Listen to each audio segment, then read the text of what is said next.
হাল্কের আজ খুব ক্ষুধা লেগেছে। সে লুকিয়ে লুকিয়ে দেখছে পাশের মুরগির খামারটা। ছোট্ট একটা ডিম, তার আজ ডিম ভাজা খেতে মন চাইছে।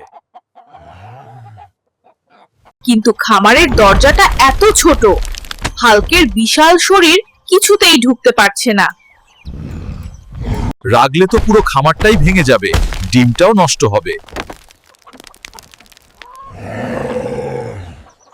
হঠাৎ তার মাথায় এলো এক চমৎকার বুদ্ধি। লম্বা একটা লাঠির মাথায় সে আঠা লাগালো। আর সেই লাঠি দিয়ে সাবধানে ডিমটা তুলে নিল।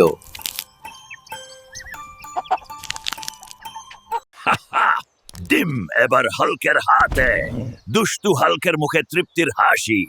অবশেষে সে পেট ভরে খেল। হাল্কের বুদ্ধি সব সময়ই সেরা।